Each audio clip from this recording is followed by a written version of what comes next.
Apakah suara saya cukup terdengar dengan jelas? Sudah, Mbak Jelas, Dewi. Bu. Ya, baik. Terima kasih. Eh, Perkenalkan, saya Dewi Maulina. Saya adalah staf pengajar di Fakultas Psikologi UI. Hari ini saya akan menjadi moderator dari acara ini. Acara Research Day Series 2022 kali ini akan mengambil topik mengenai peran psikologi lalu lintas dalam mengendalikan ketertiban di jalan raya, pemanfaatan ETLE di Jakarta, dan program psikoedukasi bagi pesepeda di Jabodetabek. Dalam acara ini nanti akan ada dua narasumber yang akan mempresentasikan hasil risetnya. Ini adalah hasil riset kami dari Laboratorium Psikologi Lalu Lintas di tahun 2021. Akan ada dua narasumber yang akan mempresentasikan hasil risetnya pada hari ini. Yang pertama adalah Profesor Dr. Lice Seniatis, MSc Psikolog. Selamat pagi, Mbak Lice. Selamat pagi Mbak Dewi dan Ibu Bapak semua. Yang kedua narasumber kita adalah Ermanda Saskia Siregar, MA. Selamat pagi, Mbak Manda. Pagi Mbak Dewi, pagi Mbak Lice, pagi Ya, Bapak Ibu. baik. Sebelum kita memulai presentasi dari kedua narasumber, saya akan mencoba membacakan tata tertib dari acara Research Day kali ini. Yang pertama adalah nanti selama pemaparan materi berlangsung, kami harapkan para peserta bisa mematikan mic atau audionya. Jika ada pertanyaan, mungkin bisa dituliskan di dalam kolom chat terlebih dahulu, karena nanti kita akan sesi presentasi dulu dari kedua narasumber, baru setelah itu kita akan diskusi tanya jawab. Kemudian yang kedua, nanti peserta yang mengikuti kegiatan ini sampai di akhir acara dan mengisi survei yang dikirimkan nanti oleh panitia melalui kolom chat akan bisa mendapatkan e-certificate. Kemudian materi, link rekaman, dan e-certificate ini akan dikirimkan oleh panitia ke alamat email masing-masing yang didaftarkan oleh peserta. Kemudian karena ini acara Research Day ini adalah acara rutin yang biasanya dilakukan tiap bulan oleh unit RPM Fakultas Psikologi UI, pada pendaftaran Research Day bulan berikutnya nanti akan dipublikasikan melalui media sosial yang ada di Fakultas Psikologi UI. Silahkan mungkin bisa memfollow IG dan FB dari Fakultas Psikologi UI. Jika ada pertanyaan, nanti bisa menghubungi panitia melalui email RPM, yaitu rpm-fc@ui.ac.id. Demikian. Saya tidak akan berpanjang lebar lagi, mungkin saya akan langsung mulai ke sesi yang pertama, yaitu presentasi dari Profesor Dr. Lice Seniati, MSc Psikolog. Sebelum saya memberikan waktu kepada beliau, saya akan mencoba membacakan sedikit CV singkat dari Profesor Lice Seniati, atau yang lebih akrab kita panggil dengan Mbak Lice, panggilan sayangnya gitu. Mbak Lice, bilangnya apa ya? Kita biasanya Mbak Lice sih ya, jarang manggil Ibu atau Prof, jadi agak kaku nih saya kalau harus nyebutinnya Prof-Prof gitu. Mohon maaf, karena kita di Fakultas Psikologi biasanya terkenal dengan panggilan sayangnya Mbak dan Mas gitu ya. Mbak Lice, bidang kepakaran dari Mbak Lice adalah metodologi penelitian dan statistik, kemudian psikometri dan konstruksi alat ukur psikologis, psikologi industri dan organisasi, dan psikologi lalu lintas. Saat ini Mbak Lice merupakan salah satu anggota di Laboratorium Psikologi Lalu Lintas Fakultas Psikologi UI.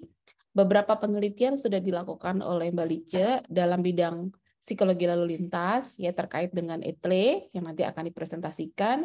Kemudian juga penelitian-penelitian sebelumnya juga berkaitan dengan pengembangan alat ukur psikologi, antara lain alat ukur minat untuk SMA, kemudian juga sebelumnya menjadi Kepala Tim Riset Pengembangan Alat Tes Psikologi di Fakultas Psikologi UI. Kemudian juga sudah cukup banyak kegiatan-kegiatan pengabdian masyarakat yang dilakukan oleh Mbak Lice. Publikasi-publikasinya juga cukup banyak. Yang terakhir adalah publikasi terkait konstruksi alat ukur konservatisme Islam di Indonesia bersama mahasiswa-mahasiswanya di Jurnal Psikologi Teori dan Terapan di tahun 2021. Kemudian ada juga yang bersama mahasiswa di keperawatan apa farmasi ya Mbak ini Mbak? Di Letandar dengan Letandar Umi Fahmida ya Mbak ya? Di Fakultas Kedokteran Gigi, Mbak Dewi. Di Fakultas Kedokteran Gigi, maaf. Ini berkaitan dengan nutrisi ya, masalah nutrisi gitu di tahun 2020.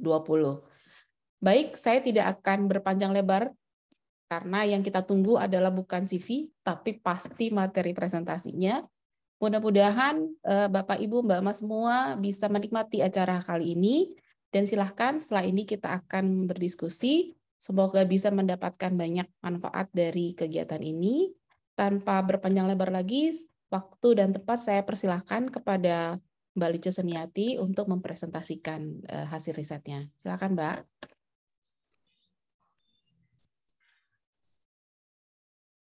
Baik, terima kasih Mbak Dewi Maulina. Sekali lagi selamat pagi Ibu dan Bapak semua yang saya hormati. Selamat bergabung di acara ini. Untuk hari ini saya akan mempresentasikan salah satu penelitian dari Lab Psikologi Lalu Lintas atau kami bahasa kerennya Traffic Psychology. Ini hari ini saya akan membahas mengenai kamera at play. Ini mohon maaf kalau sering kali tertukar mengetiknya jadi LT. Mudah-mudahan di paparan saya tidak ada yang salah. Nah, untuk presentasi ini mungkin saya izin off kamera karena khawatir internetnya tidak stabil dan saya akan menayangkan materi presentasi saya.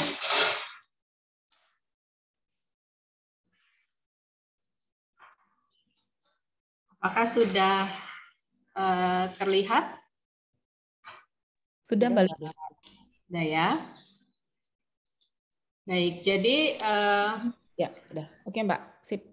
Baik, materi yang akan disajikan adalah terkait dari hasil penelitian yang kemudian diakhiri dengan policy brief atau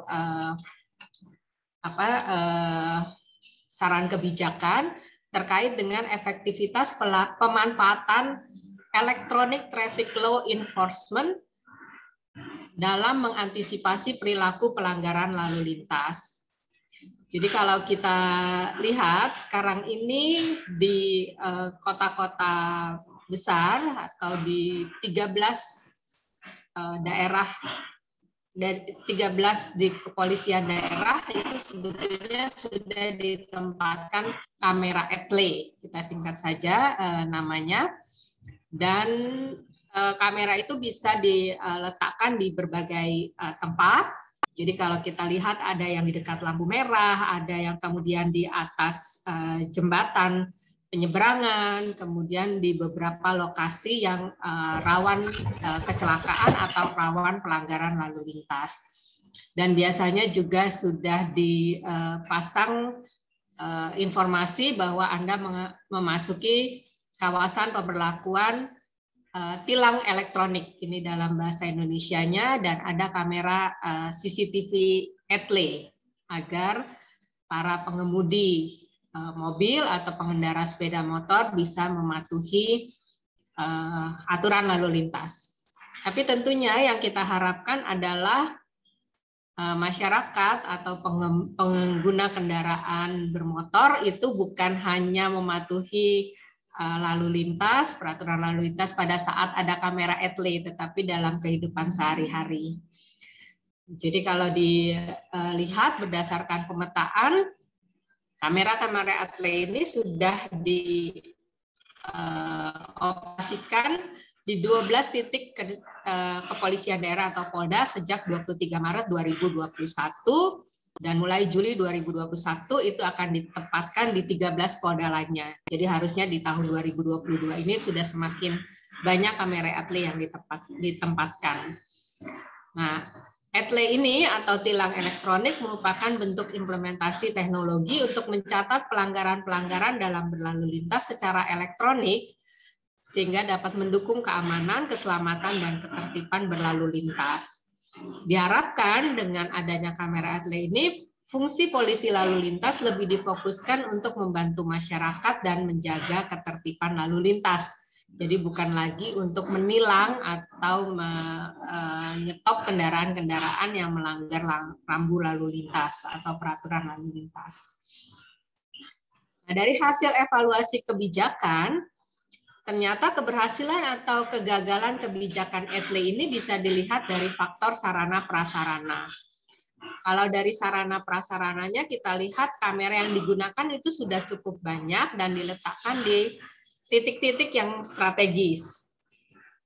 Kamera etle ini juga sudah akurat dalam merekam pelanggaran lalu lintas dan sudah terus ditingkatkan. Meskipun kadang-kadang ada kendala dalam masalah cuaca atau sinyal internet. Tapi dari sisi masyarakat,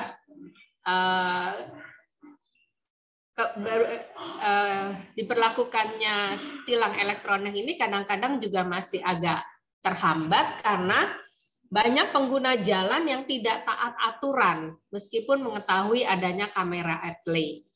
Dan kita tahu seringkali orang berperilaku baik di depan kamera etle, tapi setelah itu kembali pada perilaku seperti yang sering dilakukan, misalnya menyerobot lampu lalu lintas, ya, lampu merah.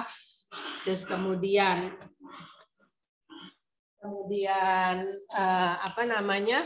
tidak mengenakan sabuk pengaman atau menggunakan gawai saat berkendara. Yang naik motor kadang-kadang tidak pakai helm. Kalau yang ganjil genap kadang-kadang nomor polisinya dimanipulasi sedemikian rupa. Nah, ini dari sisi faktor masyarakat. Sementara dari sisi faktor budaya, kebiasaan pengguna jalan ini hanya taat aturan jika ada kehadiran polisi sebagai pihak atau figur otoriter. Jadi kalau kita lihat di gambar ini, kalau ada polisi biasanya lebih tertib. Sementara kalau polisinya tidak ada, budaya tidak taat lalu lintas muncul kembali. Nah, dari situasi atau kondisi yang ada, maka permasalahan yang muncul adalah sudah ada upaya sosialisasi dan ada pemantauan dari pihak kepolisian sejak diterapkan etle tahun 2018. Namun sistem dan mekanisme tilang etle ini dianggap masih kurang efektif dalam mengurangi pelanggaran lalu lintas. Sehingga muncul pertanyaan, bagaimana efektivitas sosialisasi etle yang diberlakukan oleh pihak kepolisian pada implementasi etle di tahun 2021. Jadi kami melakukan penelitiannya pada tahun 2021 di saat pandemi, sehingga kemudian proses penelitian dilakukan secara online. Nah, kalau kita perhatikan sebetulnya sudah banyak iklan etle, sudah banyak juga video-video yang terkait dengan etle. Dan iklan-iklan ini tidak hanya muncul dari Humas Polri saja, tetapi juga dibuat oleh beberapa media seperti dari Kompas dan juga beberapa lembaga lainnya, seperti ada dari banyak lembaga-lembaga lain seperti yang ada di dalam contoh iklan yang kedua ini.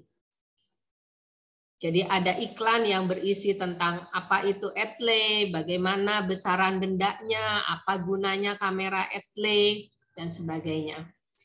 Nah, untuk penelitian ini kami melakukan beberapa tahap penelitian. Yang pertama itu focus group discussion. Pada tahap pertama ini kami lakukan melalui Zoom untuk mengetahui pengetahuan dan sikap terhadap etle serta intensi untuk memahami peraturan lalu lintas serta masukan terkait isi dan media tentang perilaku berlalu lintas. Dari hasil FGD tahap pertama ini, kemudian kami membuat kuesioner dan kemudian mengambil data melalui kuesioner, di mana kuesionernya disebarluaskan melalui Instagram, Facebook, maupun WhatsApp. Setelah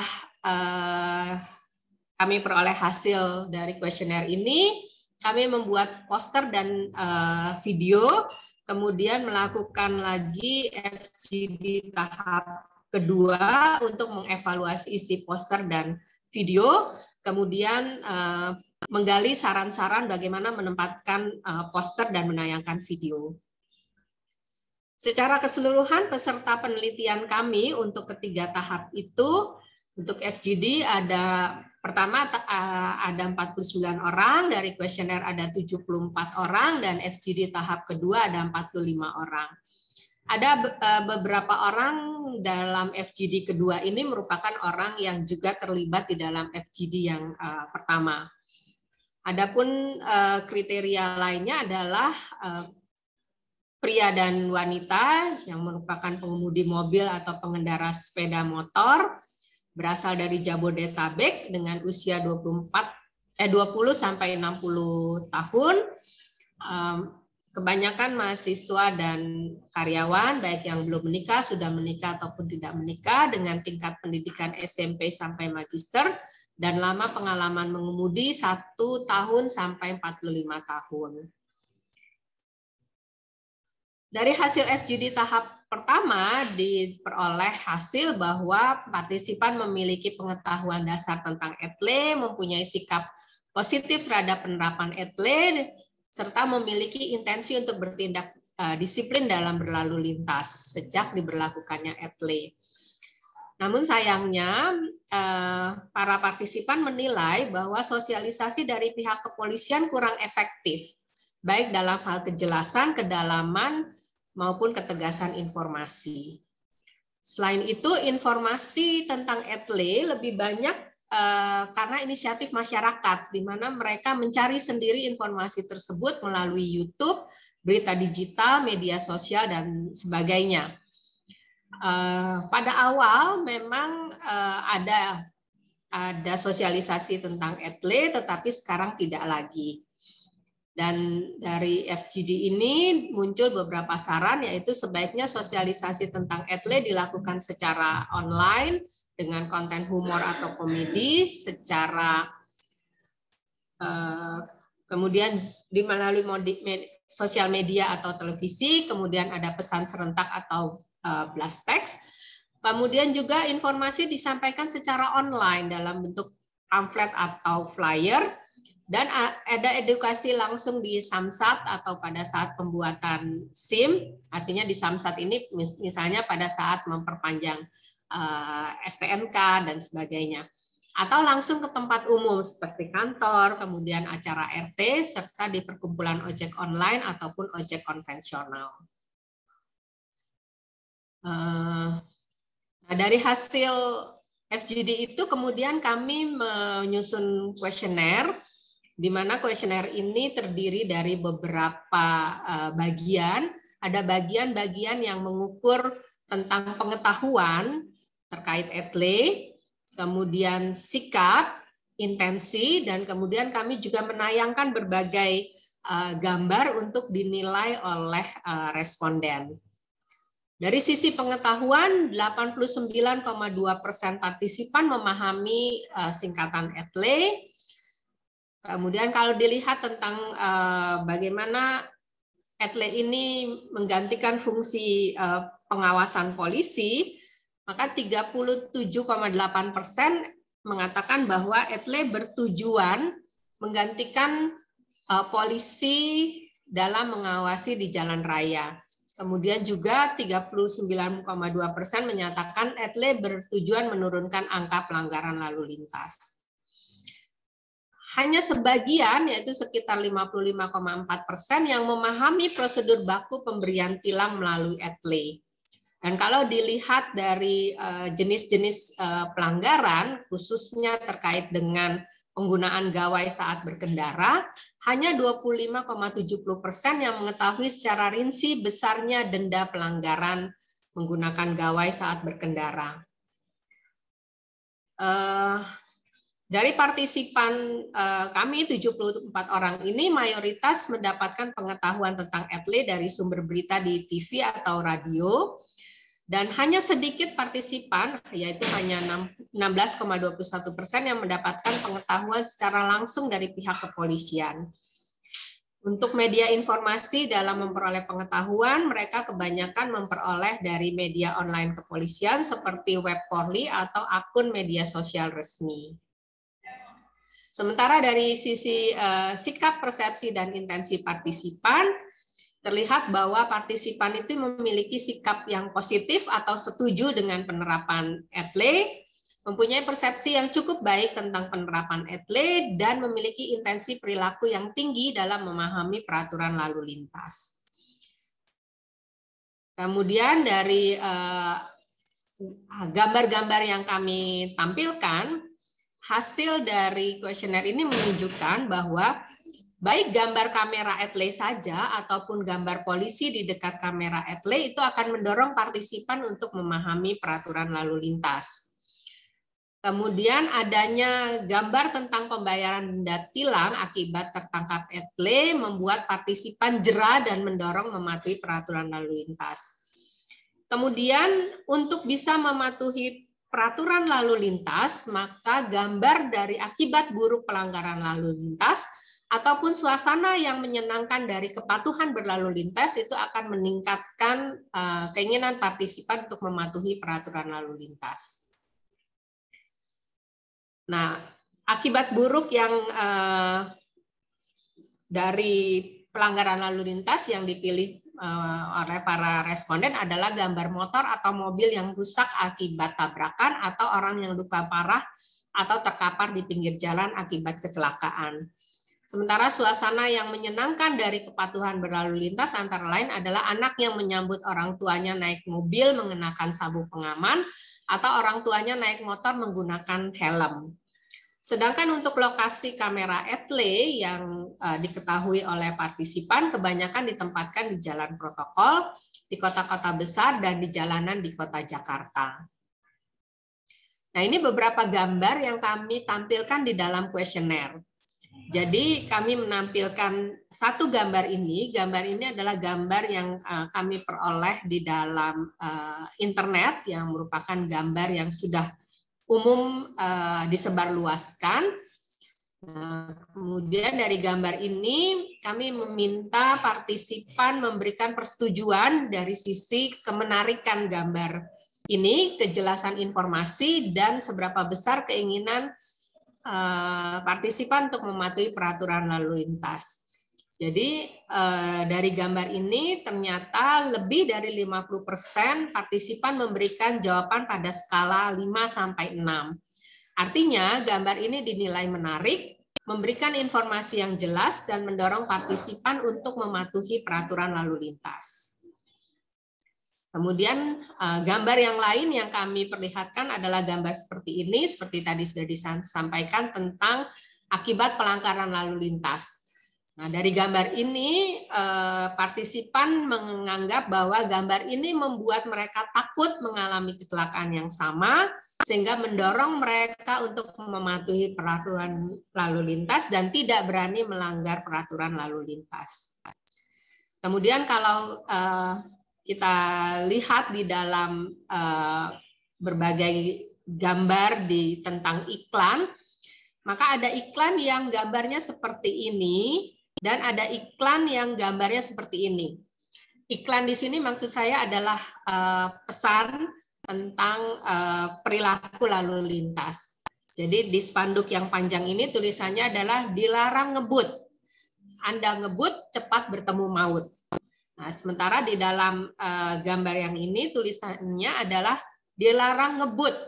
Penggali kubur sudah pada mudik lebaran.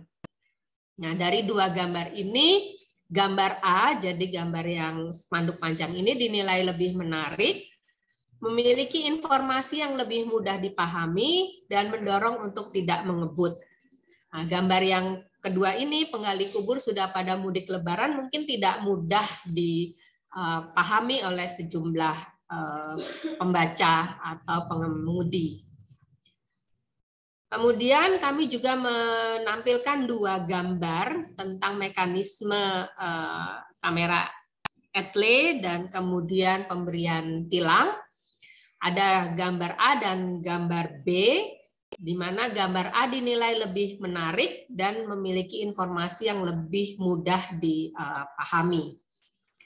Nah, dari hasil kuesioner ini kemudian kami mengambil beberapa gambar untuk didiskusikan kembali di dalam FGD kedua.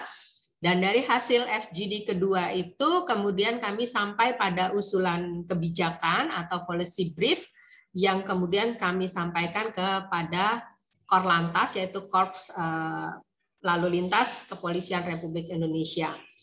Rekomendasinya ini pertama terkait dengan media sosialisasi etle dan perilaku tertib lalu lintas. Ini sama seperti waktu FGD pertama, diharapkan ada pesan serentak. Contohnya, etle telah diberlakukan secara nasional. Jika ingin tahu lebih lanjut mengenai etle, klik link berikut. Nah, di dalam link itu kemudian diberikan informasi mengenai etle secara lebih rinci. Kemudian memanfaatkan media sosial resmi yang dimiliki pihak kepolisian untuk lebih menggaungkan sosialisasi yang jelas, rinci, berkesinambungan, dan terkini atau up to date.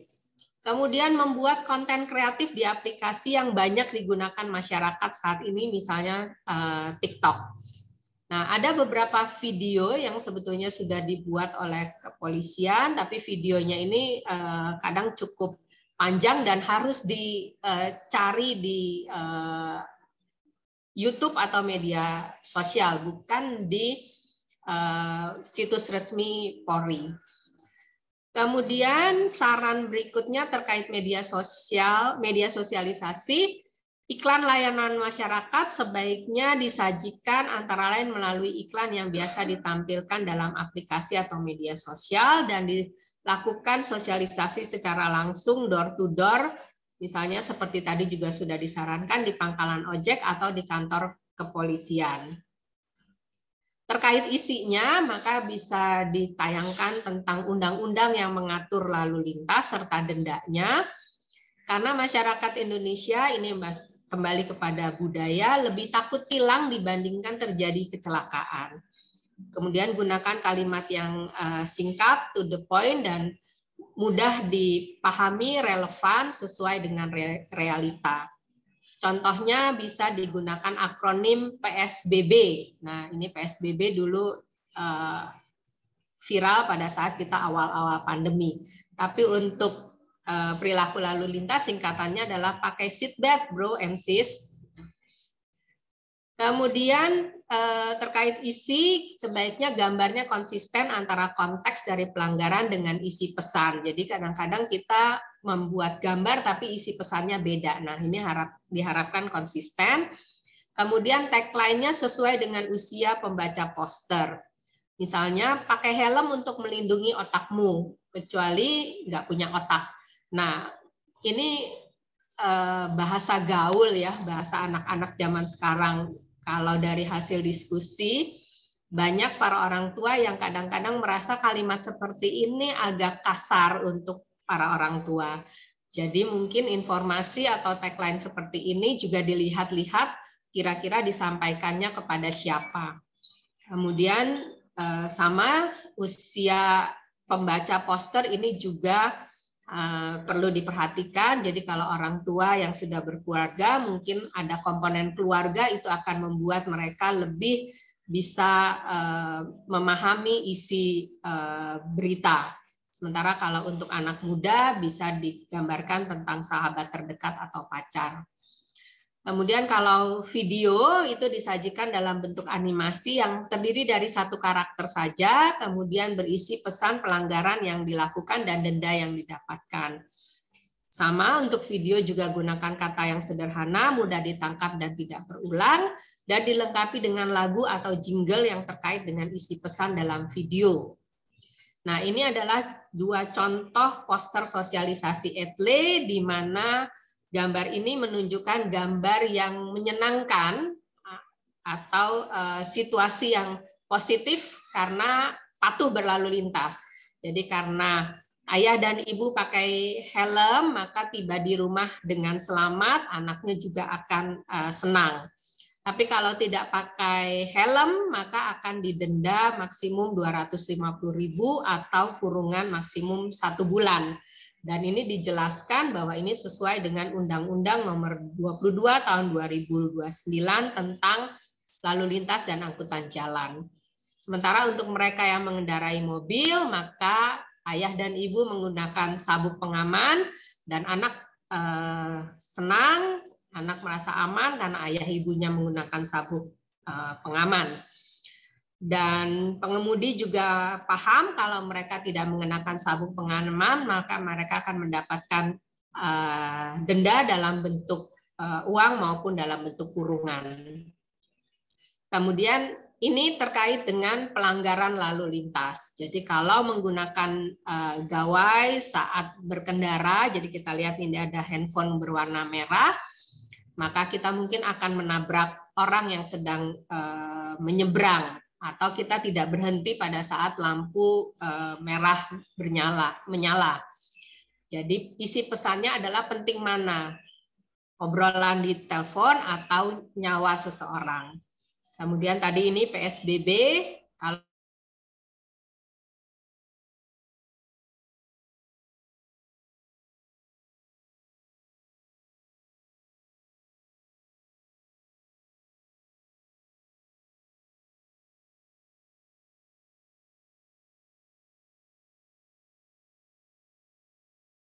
dalam berkendara. Misalnya ditempatkan di titik lampu merah, sehingga ketika lampu merah orang akan bisa berhenti dan melihat pesan tersebut. Yang terakhir, besaran denda ini perlu dipertimbangkan kembali karena dinilai saat ini terlalu kecil sehingga masyarakat merasa tidak terbebani.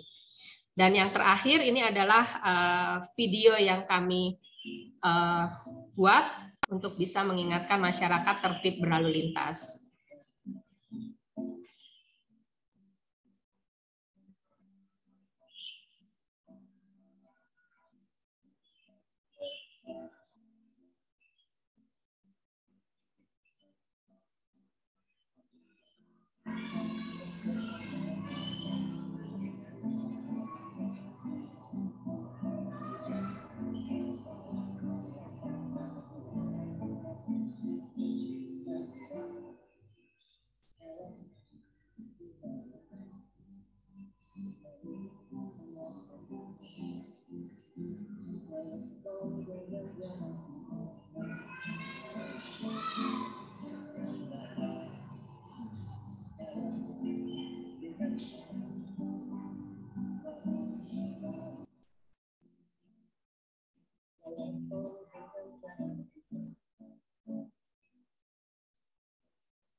Demikian presentasi tentang penelitian ETLE. Terima kasih Ibu Bapak sekalian. Saya kembalikan kepada Mbak Dewi.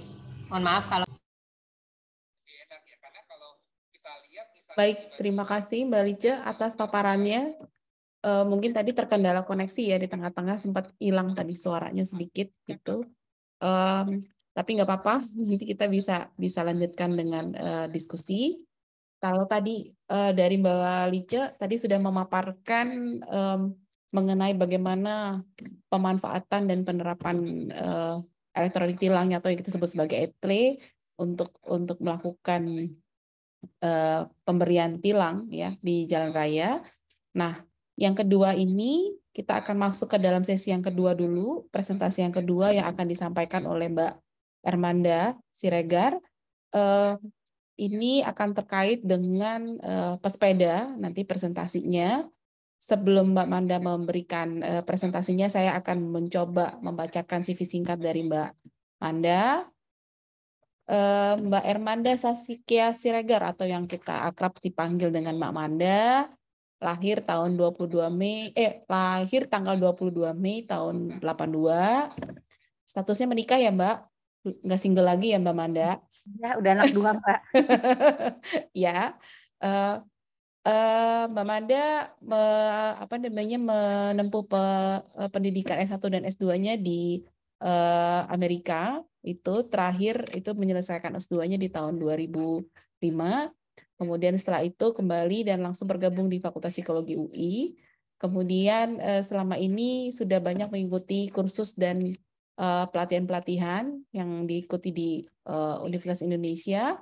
Kemudian juga ada sejumlah seminar atau simposium yang diikuti oleh Mbak Manda. Biasanya bidang pengajaran Mbak Manda setahu saya banyak terkait dengan neuroscience atau psikologi faal, kemudian metode penelitian dan statistik, dan kemudian psikologi belajar dan kognitif gitu ya Mbak Manda ya. Baik,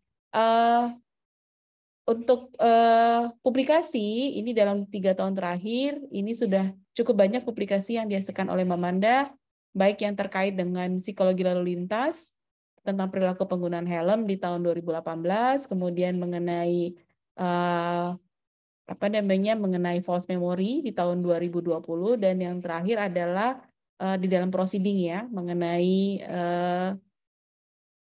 ekspektasi oleh audiens. Riset-risetnya juga kalau kita lihat di sini dari tahun 2014 Mbak Manda sudah bergabung dengan kita cukup lama mengikuti penelitian-penelitian yang kaitannya dengan psikologi lalu lintas gitu. Oke, saya nggak akan berpanjang lebar lagi. Silahkan waktu dan tempat saya persilahkan kepada Mbak Manda untuk mempresentasikan hasil risetnya. Monggo Mbak. Baik, makasih Mbak Dewi. Saya izin share screen ya. Mungkin informal, maaf. Sorry. Kita agak santai aja lah ya, ngobrol santai.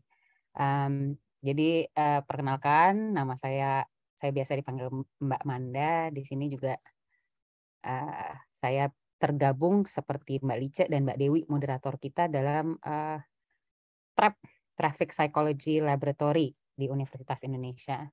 Di sini ada 4 anggota di TRAP. Saya yang paling bontot, adik-adik paling kecil, lalu ada Profesor Gurit, ada Dr. Dewi Molina, ada Profesor Alinina Lice Suniati. Namun karena ini tadi udah dijelasin sama Mbak Dewi ya, kami manggilnya kebanyakan Mbak, jadi Mbak Gurit, Mbak Dewi, Mbak Lice, dan saya sendiri.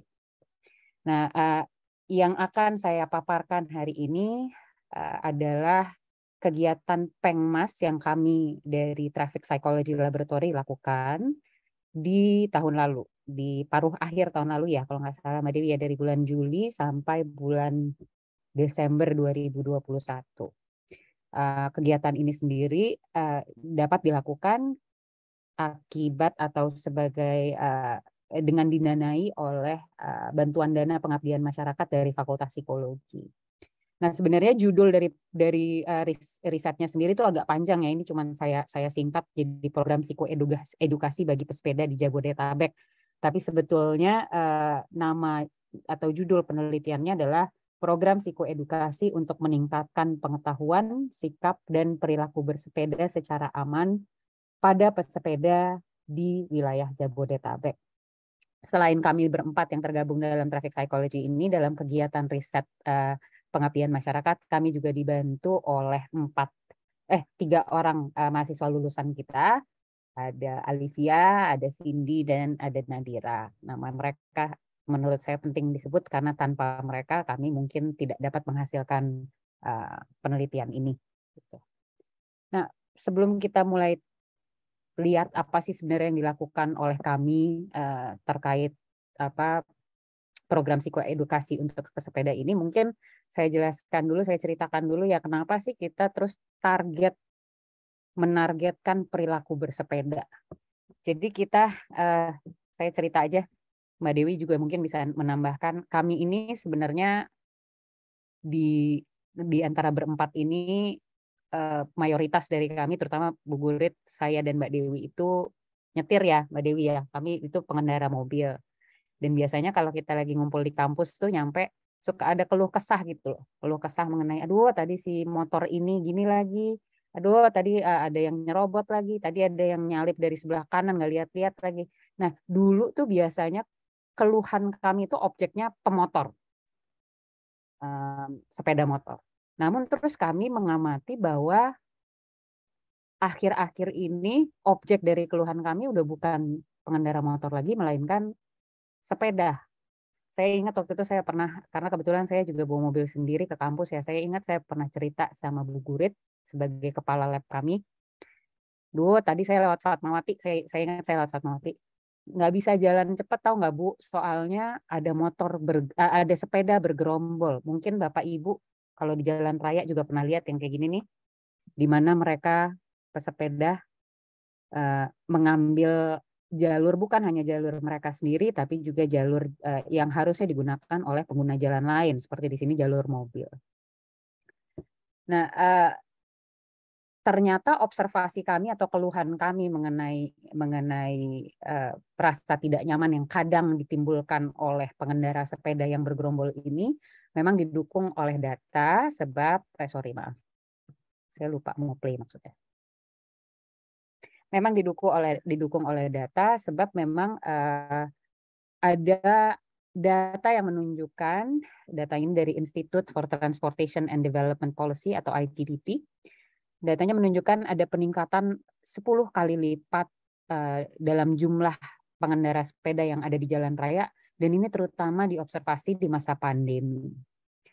Peneliti dari UGM juga kemudian untuk menjelaskan kenapa fenomena ini bisa terjadi, kenapa bisa ada peningkatan dalam jumlah pengguna sepeda, beranggapan atau mereka mengusulkan bahwa ini berkaitan dengan manfaat rekreatif dari bersepeda, terutama di masa PSBB dan PPKM ini ya, di mana orang kegiatan sosialnya terbatas sehingga mungkin rekreasinya atau refreshingnya, cara menyenangkan hatinya bisa dengan melalui melalui bersepeda. Selain manfaat rekreatif, tentunya juga ada manfaat kesehatan dari bersepeda. Kita tahu bahwa sebagai olahraga kardio gitu ya, dia bersepeda itu memiliki manfaat yang meningkatkan kesehatan jantung, meningkatkan imunitas misalnya. Jadi nggak heran lah, intinya tidak mengherankan bahwa ada tren atau peningkatan dalam tren bersepeda.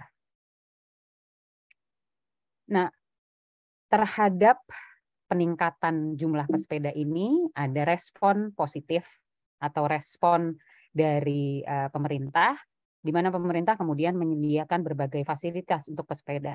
Kita tahu misalnya kalau Bapak Ibu yang di wilayah Jabodetabek tahu ada banyak jalur sepeda baru nih di sepanjang jalan-jalan protokol dan di jalan raya yang umum dilewati orang. Kalau nggak salah tuh estimasinya laporannya 11,2 kilometer ya di tahun 2020 di tahun 2020 ada 11,2 kilometer jalur sepeda yang ditambahkan di sepanjang jalan di berbagai jalan di wilayah Jabodetabek. Lalu selain jalur khusus sepeda, pemerintah juga memberikan berbagai fasilitas pelengkap untuk pesepeda, misalnya berbagai rambu atau petunjuk jalan, ada pijakan kaki. Saya sebenarnya sejujurnya belum pernah lihat juga, cuman ini ada di penelitiannya Wijaya. Ada pijakan kaki lintasan jalur sepeda, ada rest area, ada tempat parkir sepeda, tempat parkir khusus sepeda gitu ya. Dan bukan hanya sampai situ saja, pemerintah juga bahkan mengatur secara resmi dalam peraturan Menteri Perhubungan tentang hak dan keselamatan pesepeda. Jadi misalnya saya pernah baca ini peraturannya tuh pesepeda tuh boleh ngapain aja, jalur mana aja, tapi ada keselamatannya juga, apa aja komponen yang harus ada di sepeda, misalnya harus ada spakbor, harus ada rodanya kayak apa, itu diatur dalam PM 59 tahun 2020 tentang keselamatan bersepeda. Nah, tadi berbagai fasilitas yang saya yakin Bapak Ibu di sini juga pernah lihat nih, ada jalur khusus sepeda, ada rambu-rambu, lalu ini fasilitas parkir untuk pesepeda. Nah, meskipun respon pemerintah ini ditujukan untuk memfasilitasi gitu ya, mengakomodir kebutuhannya para pesepeda, namun ternyata pemberian fasilitas atau penyediaan fasilitas ini justru menimbulkan kontroversi. Jadi ada fenomena di mana pesepeda, komunitas pesepeda ya, ini laporan yang banyak muncul di berita. Komunitas pesepeda itu merasa bahwa meskipun pemerintah sudah mencoba untuk memberikan fasilitas bagi pesepeda, tapi fasilitasnya dianggap belum mencukupi. Jadi minat sepeda itu jauh lebih tinggi dibandingkan fasilitas yang disediakan. Saya juga kalau nggak salah pernah lihat artikel beberapa pesepeda komplain karena di jalur sepeda itu bisa tiba-tiba ada tiang listrik misalnya gitu. Jadi fasilitasnya ini dianggap belum maksimal dan belum nyaman. Nah, kalau komunitas sepedanya mengeluh bahwa fasilitasnya itu kurang dan kurang nyaman, masih kurang banyak dan kurang nyaman, di sisi lain dari kontroversi ini ada pengguna jalan lain dan masyarakat umum. Pengguna jalan lain seringkali merasa bahwa pesepeda itu dianak emaskan oleh pemerintah.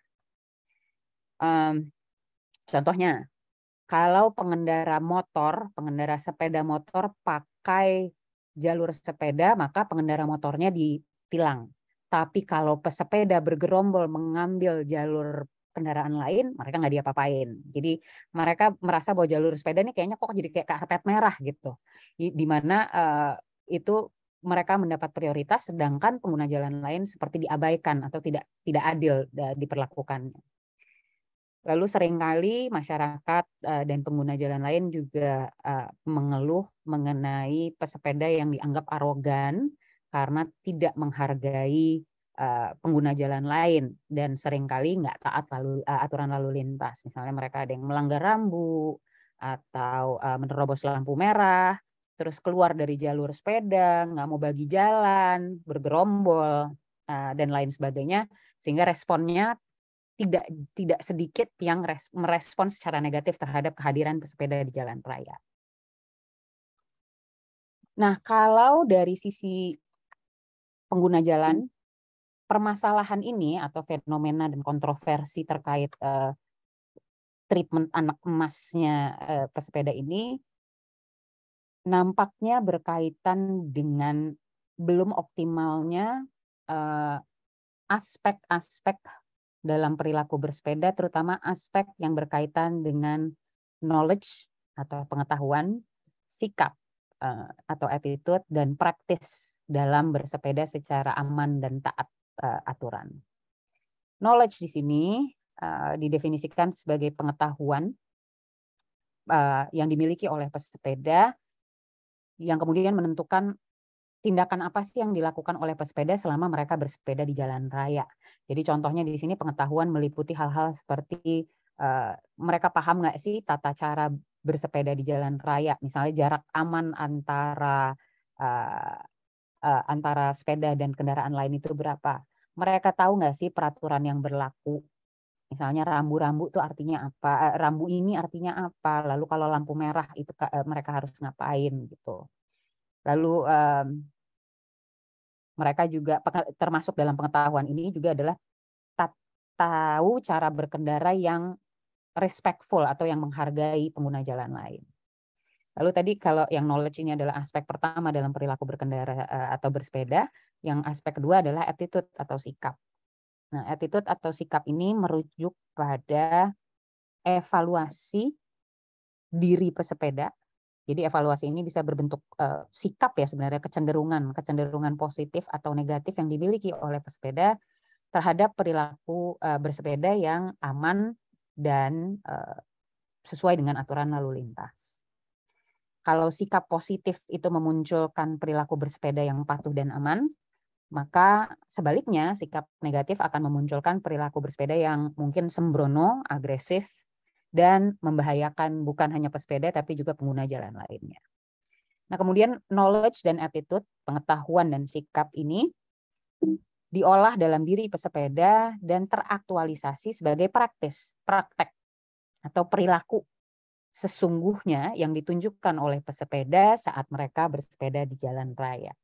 Jadi sebenarnya isu, karena kami memang gimana juga yang kami teliti adalah perilaku ya, perilaku karena psikologi mempelajari perilaku, maka kita tertarik untuk meneliti lebih lanjut atau melihat lebih lanjut perilaku bersepeda kalau jauh dari 3 aspek ini seperti apa sih.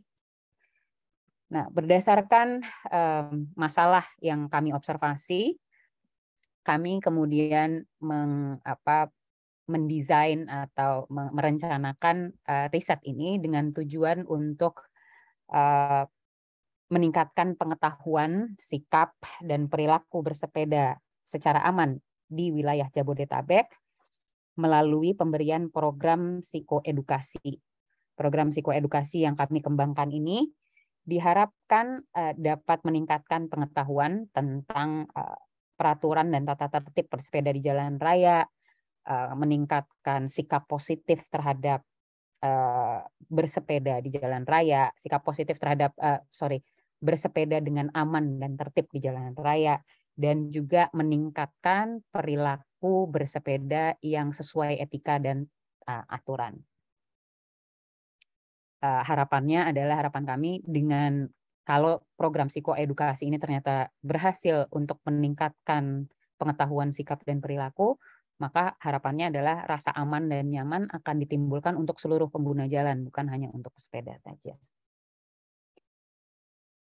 Nah, tipe dan desain penelitian yang kami lakukan atau penelitian yang kami lakukan ini merupakan suatu penelitian kuasi eksperimental. Dia disebut sebagai kuasi eksperimental karena kami memberikan program psikoedukasi bagi satu kelompok dan kemudian dibandingkan dengan kelompok lain yang tidak diberikan psikoedukasi. Tapi kami tidak menggunakan random assignment. Jadi kalau dari terminologi teknisnya ini kuasi eksperimental karena bukan pure eksperimen, bukan 100% eksperimen yang terkontrol. Lalu kami juga seperti yang saya sebutkan barusan, kami menggunakan 2 kelompok. Jadi partisipan kami dibagi menjadi kelompok kontrol yang tidak diberikan psikoedukasi dan kelompok eksperimen yang diberikan psikoedukasi. Di akhir penelitian kami kemudian membandingkan knowledge, attitude, dan praktis kedua kelompok ini setelah pemberian psikoedukasi itu. Lalu pengukuran perilaku kami lakukan melalui metode self-report, lebih tepatnya melalui kuesioner yang kami susun sendiri, tim peneliti susun sendiri. Jadi kuesioner ini karena memang aspek perilaku yang ingin dilihat itu pengetahuan, sikap, dan praktek gitu ya, dan perilaku, maka yang diukur oleh alat ukur itu adalah secara spesifik pengetahuan, sikap, dan perilaku atau knowledge, attitude, dan practice. Lalu seperti yang saya jelaskan tadi, kami melakukan pengukuran untuk 2 kelompok eksperimental dan kelompok kontrol, dan masing-masing kelompok diukur 2 kali, sekali sebelum pemberian psikoedukasi dan sekali setelah pemberian psikoedukasi, sehingga kalau dari segi metodologi penelitian dan statistika, maka nama desain penelitian kami ini adalah two group pretest post-test design. Lalu selanjutnya kami merekrut partisipan nih. Setelah kami merencanakan penelitiannya, kami merekrut partisipan dengan menggunakan teknik convenience sampling dan snowball sampling sebenarnya ya. Jadi tekniknya non-random. Dan rekrutmen partisipan ini secara 100% dilakukannya secara daring. Karena memang penelitian ini dilakukannya antara Juli sampai Desember 2021, di mana kita semua masih mengalami tengah-tengah pandemi itu ya. Jadi semuanya dilakukan secara daring. Jadi ini poster, Bapak Ibu bisa melihat poster yang kami sebarkan untuk merekrut partisipan. Poster ini kami sebarkan, ada ini juga ya, ada link pendaftaran bagi individu-individu yang tertarik untuk bergabung menjadi partisipan, bisa bergabung dengan mendaftarkan diri melalui link ini. Jadi ini kami sebarkan melalui berbagai media sosial ya, antara lain misalnya lewat Line, lewat WhatsApp, lewat Twitter, dan juga melalui Instagram. Kalau Bapak Ibu lihat di sini, kriteria partisipan kami yang kami rekrut sebagai partisipan adalah yang mengendarai sepeda secara aktif. Di sini definisi kami atau kami menentukan bahwa yang bersepeda secara aktif itu yang setidaknya bersepeda 1 kali dalam 1 minggu selama 1 bulan sebelum 1 bulan terakhir sebelum mereka berpartisipasi. Lalu kalau Bapak Ibu lihat di sini juga ada syarat jarak tempuh yang dilalui kurang dari 20 km per perjalanan. Mungkin kalau Bapak Ibu terus bertanya-tanya kenapa harus kurang dari 20 km? Karena memang waktu itu target partisipan kami adalah pesepeda pemula. Dan berdasarkan riset yang kami lakukan melalui referensi-referensi online, dan kami juga bertanya pada komunitas sepeda, biasanya yang masuk kategori pemula tuh yang seperti apa, dan jawaban dari mereka adalah yang kurang dari 20 km per perjalanan. Nah, kenapa kita targetnya hanya pemula? Karena kami beranggapan bahwa pesepeda pemula inilah yang masih banyak dari mereka yang masih belum familiar dengan etika, tata tertib, dan peraturan bersepeda di jalan raya. Sehingga kami merasa bahwa kalau yang mau kami berikan adalah psikoedukasi, maka harusnya yang paling merasakan manfaat dari psikoedukasi ini adalah ya mereka yang memang belum terlalu familiar dengan tata tertib dan etika bersepeda di jalan raya ini. Lalu di sini bisa dilihat target usia dari partisipan kami adalah 20 yang berusia 20 sampai 30 dan 40 sampai 50 tahun. Kenapa ini spesifik banget dipilihnya hanya 2 kelompok usia ini? Alasannya adalah karena memang berdasarkan studi literatur yang kami lakukan sebelumnya, penelitian terdahulu menunjukkan bahwa paling tidak di Indonesia 2 kelompok usia inilah yang paling berminat atau paling banyak menggunakan sepeda di jalan raya. Oke, lalu di sini bisa dilihat kami melakukan meminta partisipan atau calon partisipan untuk memilih waktu penelitian. Dan alasannya kami meminta mereka untuk memilih adalah untuk sebenarnya ini nanti untuk pembagian kelompok kontrol dan kelompok eksperimental ditentukan berdasarkan pemilihan waktu. Nah, partisipan yang berhasil kami rekrut dan kemudian datanya kami gunakan dalam penelitian ini, totalnya ada 63 pesepeda aktif di Jabodetabek yang memenuhi kriteria yang sebelumnya ditampilkan di flyer itu. 30 di antara pesepeda ini kami assign menjadi atau memilih waktu yang kemudian waktu ini menjadikan mereka otomatis menjadi bagian dari kelompok kontrol. Sedangkan 33 pesepeda lainnya ada di kelompok eksperimen kami. Seperti yang sudah dilihat di flyer tadi, partisipan kami berusia antara 20 sampai 30 dan antara 40 sampai 50 dengan min usia 24,63. Mayoritas dari partisipan kami adalah laki-laki dengan proporsi 71,4%. Sebagian besar dari partisipan kami lulus dengan sarjana, tingkat pendidikan terakhirnya adalah sarjana sebesar 47,6%, dan mayoritas kedua adalah yang lulus dari tingkat SLTA atau sederajat sebesar 36,5%. Mayoritas dari partisipan kami bekerja atau profesinya adalah mahasiswa dan karyawan, dan pengalaman bersepeda mereka rata-rata mereka sudah bersepeda selama 16 bulan, dan rata-rata dari mereka bersepeda kurang lebih 2 kali per minggu, dan rutenya per perjalanan mereka menempuh rata-rata 11,4 km. Nah, di sini Bapak Ibu bisa lihat, tadi sudah saya jelaskan bahwa kami menggunakan 2 kelompok ya, kelompok kontrol dan kelompok eksperimen. Nah, di sini prosedur penelitian yang berlaku bagi kelompok kontrol dapat dilihat di bagian atas, sedangkan prosedur penelitian untuk kelompok eksperimen ada di bagian bawah. Jadi kalau dilihat di sini ini kan karena sekali lagi karena semua tadi saya jelaskan bahwa rekrutmen partisipan dilakukan secara daring. Bukan hanya rekrutmen partisipan yang dilakukan secara daring, tapi seluruh prosedur penelitian dari awal sampai akhir juga dilaksanakannya secara online, lebih tepatnya dengan menggunakan Zoom meeting room. Jadi di sini mungkin saya mulai penjelasan dari kelompok kontrol dulu ya, dari kelompok pertama. Jadi kelompok kontrol, partisipan di kelompok kontrol saat mereka bergabung di Zoom meeting room, mereka memperkenalkan diri, lalu dibuka lah intinya proses penelitiannya dibuka.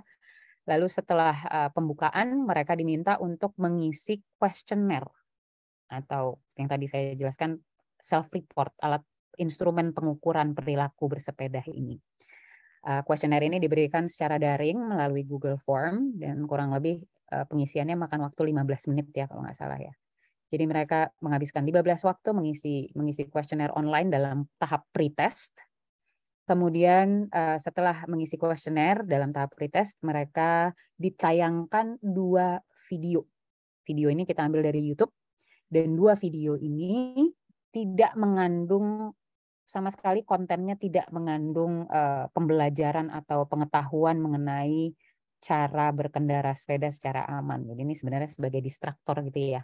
Jadi para partisipan di kelompok kontrol ini nonton 2 video YouTube, isinya sebenarnya cuma vlog rute bersepeda di wilayah Jabodetabek.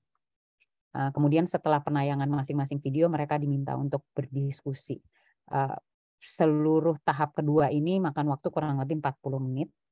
Lalu setelah mereka selesai dengan menonton video dan berdiskusi, mereka kembali diminta untuk mengisi alat ukur atau kuesioner yang sama seperti yang mereka isi di tahap pretest, di tahap post-testnya. Jadi mereka kembali lagi mengisi instrumen yang sama.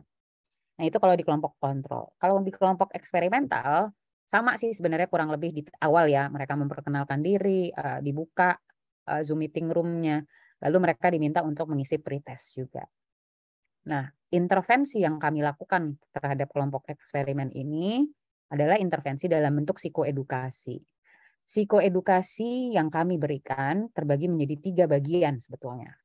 Di bagian pertama ada pemaparan materi mengenai kelengkapan bersepeda yang dibantu dengan tayangan PowerPoint. Kemudian di bagian kedua psikoedukasinya kami menayangkan video mengenai tata tertib bersepeda. Lalu di bagian ketiga kami kembali lagi memberi ceramah singkat gitu ya, ceramah singkat mengenai etika bersepeda yang dibantu dengan alat bantu PowerPoint, sekali lagi tayangan PowerPoint. Lalu sama juga seperti di kelompok kontrol, setelah psikoedukasi mereka kembali mengisi kuesioner yang sebelumnya mereka isi di pretest, tapi kali ini diisinya dalam tahap post-test. Semoga kurang lebih terbayang ya prosedur penelitian kami seperti apa. Nah, alat ukurnya sendiri yang kami gunakan, alat ukur yang kami atau kuesioner yang kami berikan di tahap pretest dan post-test ini sebenarnya dikembangkan sendiri oleh tim peneliti, oleh kami dari Traffic Psychology Laboratory.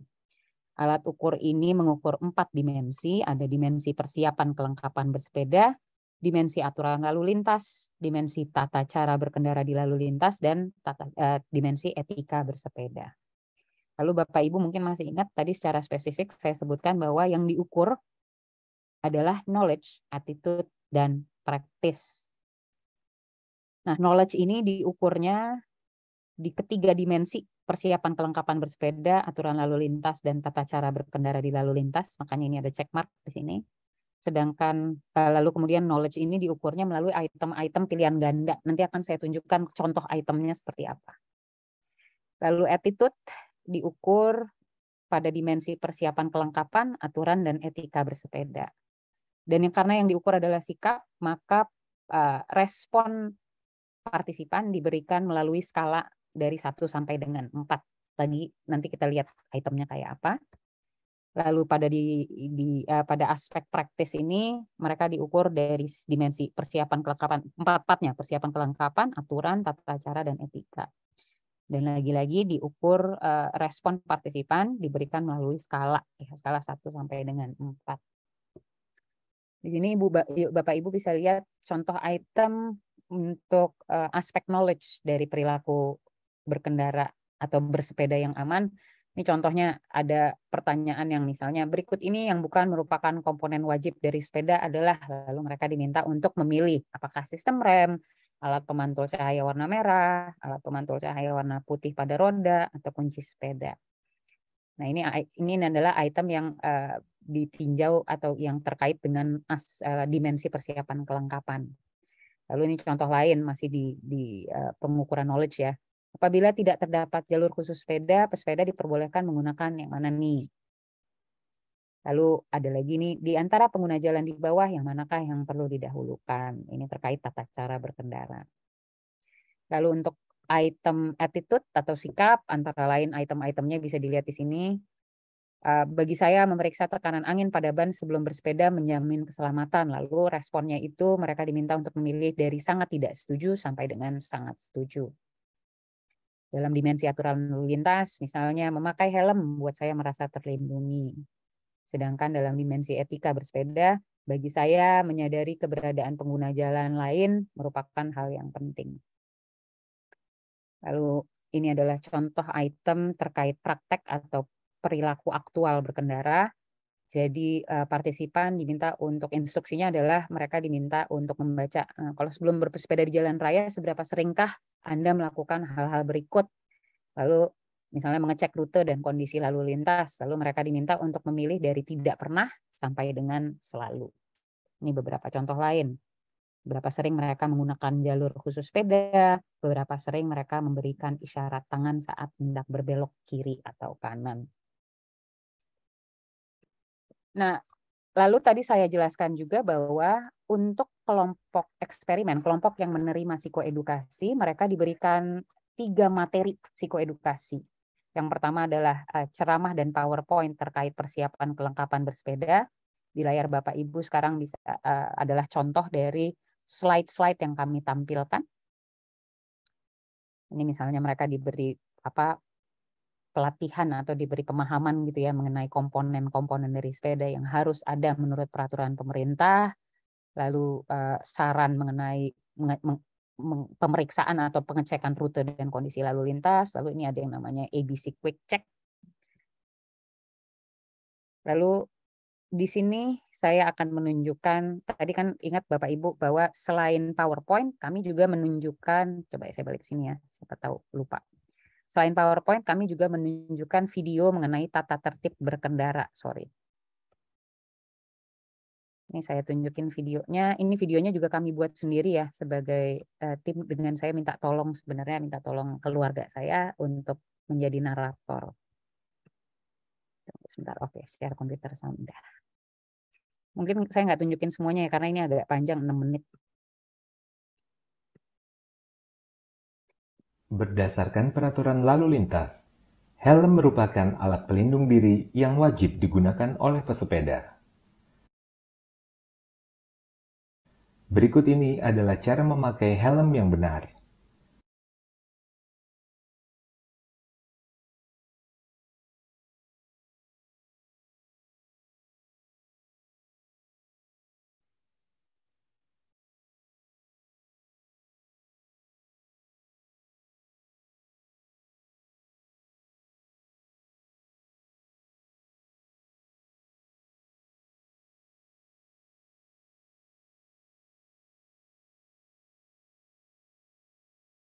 Dalam memakai helm sepeda, pastikan helm yang digunakan sudah sesuai standar. Bukan yang seperti ini, ataupun seperti ini. Nah, itu kurang lebih yang terkait penggunaan helm. Mungkin kami juga bisa menunjukkan, saya kasih cuplikan aja sedikit ya. Jadi ada yang terkait larangan dalam bersepeda misalnya. Bentar, maaf. Ada bagian dari video yang menjelaskan fasilitas apa aja, hal-hal apa aja yang boleh diperlukan, lalu isyarat tangan seperti apa, lalu ini cara berbelok, lalu ini mungkin saya tunjukkan bagian terakhir aja. Saat berinteraksi dengan mobil, pesepeda perlu menjaga jarak aman sebesar 1,5 meter. Sedangkan saat berinteraksi dengan pejalan kaki, pesepeda wajib mendahulukan pejalan kaki. Dan jika harus berbagi jalan di trotoar, pastikan trotoar memiliki lebar minimal 2,2 meter. Ya, jadi kurang lebih seperti itu video yang kami tunjukkan sebagai materi psikoedukasi yang kedua. Lalu di materi psikoedukasi yang ketiga adalah sekali lagi tadi ceramah dan PowerPoint ya mengenai etika bersepeda. Lalu kami menganalisis data dengan metode kuantitatif, lebih tepatnya dengan menggunakan teknik statistika mixed ANOVA. Dan hasil yang kami peroleh, jadi kami melakukan analisis untuk aspek knowledge, aspek attitude, dan juga aspek praktis. Ini saya yang saat ini ada di layar adalah hasil kami untuk pengukuran knowledge. Jadi kalau kita lihat di sini, ini adalah min ya, yang di luar nih rata-ratanya, dan yang di dalam kurung ini adalah standar deviasinya. Kalau kita lihat kelompok kontrol, kelompok yang tidak menerima psikoedukasi ini digambarkan dengan garis warna biru, dan yang menerima psikoedukasi digambar dengan garis warna merah. Kalau kita lihat di sini, peningkatan yang dialami oleh kelompok yang menerima psikoedukasi jauh lebih besar dibandingkan peningkatan knowledge yang dialami oleh kelompok yang tidak menerima psikoedukasi. Dan perbedaan ini memang signifikan, bisa dilihat di sini perbedaan antara kelompok kontrol dan kelompok eksperimental signifikan dengan efek size sebesar 0,24. Perbedaan antara pre-test dan post-test, jadi ini juga kami bandingkan gitu ya. Ada perbedaan yang signifikan nggak sih antara skor mereka di pre-test dan skor mereka di post-test? Ini juga signifikan dengan efek size sebesar 0,329. Lalu kami juga menemukan interaksi antara waktu pengukurannya, pre dan post, dengan pemberian materi psikoedukasi, kelompok eksperimen dan kelompok kontrol juga signifikan dengan efek size sebesar 0,189. Itu untuk knowledge. Lalu di aspek attitude, yang signifikan hanya perbedaan antara skor pre-test dan post-testnya. Tapi perbedaan antara kelompok kontrol dan kelompok eksperimen tidak signifikan, dan interaksi antara waktu pengukuran dan pemberian materi psikoedukasi juga tidak signifikan. Jadi ini berbeda dari hasil yang kami temukan di aspek knowledge tadi. Lalu di aspek praktis, kami melihat perbedaan yang signifikan antara pre-test dan post-test, tapi perbedaan antara kelompok kontrol dan kelompok eksperimental tidak signifikan. Kami juga menemukan efek interaksi yang signifikan, antara waktu pengukuran dan pemberian psikoedukasi. Jadi kalau kita simpulkan berdasarkan hasil yang kami temukan, materi psikoedukasi yang kami berikan itu nampaknya efektif untuk meningkatkan paling tidak aspek pengetahuan dan aspek perilaku atau aspek praktis bersepeda secara aman dan taat aturan. Tapi memang datanya menunjukkan bahwa tidak ada efek dari pemberian materi psikoedukasi terhadap attitude atau sikap pesepeda mengenai bersepeda yang taat aturan dan beretika. Berdasarkan kesimpulan yang dapat kami tarik, tapi kami juga sadar ada beberapa limitasi yang membatasi generalizability, sebenarnya bisa diaplikasikan dalam kehidupan nyata apa enggak. Satu, ada limitasi terkait desain tentunya ya. Desain kami kuasi eksperimental, bukan full eksperimen, yang artinya ada berbagai variabel yang mungkin tidak terkontrol gitu ya. Lalu kami juga menggunakan metode sampling convenience dan snowball sampling, sehingga sampel yang kami peroleh juga belum tentu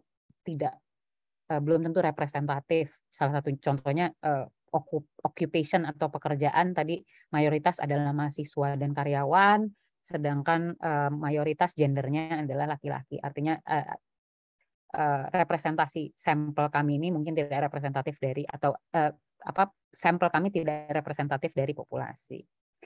Lalu kendala karena penelitian ini dilakukan full online gitu ya, full daring, semuanya lewat Zoom. segala kendala yang diasosiasikan dengan metode daring kami temukan tuh. Saya ingat saya kebetulan waktu itu yang jadi saya yang pemberi ceramah untuk materi apa tadi, kelengkapan bersepeda ya Mbak Dewi ya, kelengkapan bersepeda. Lalu di tengah-tengah saya memberi materi disconnect ya Mbak Dewi, ingat nggak? Disconnect Mati lampu. Oh ya, rumah saya mati lampu. Terus kebetulan di tim kami yang sudah fasih memberikan materi ini cuman saya. Jadi itu sempat ada kendala kayak gitu tentunya ya. Dan ya gimana juga namanya daring gitu, kita nggak secara fisik bertemu face to face dengan partisipan penelitian. Jadi ini tentunya menjadi limitasi juga yang mempengaruhi apakah sebenarnya hasilnya valid nggak sih kalau diaplikasikan ke dunia nyata.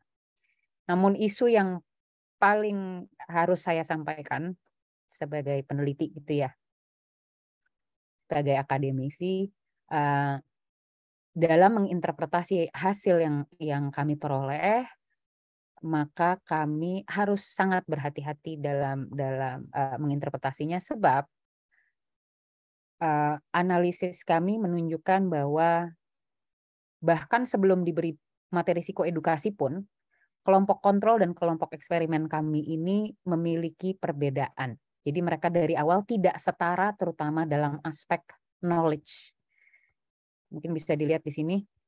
Di pretest, kelompok kontrol kami memang dari sananya skornya lebih rendah dalam aspek knowledge dibandingkan kelompok eksperimental kami. Meskipun peningkatan dalam knowledge ini ditemukan signifikan, tapi tentunya kita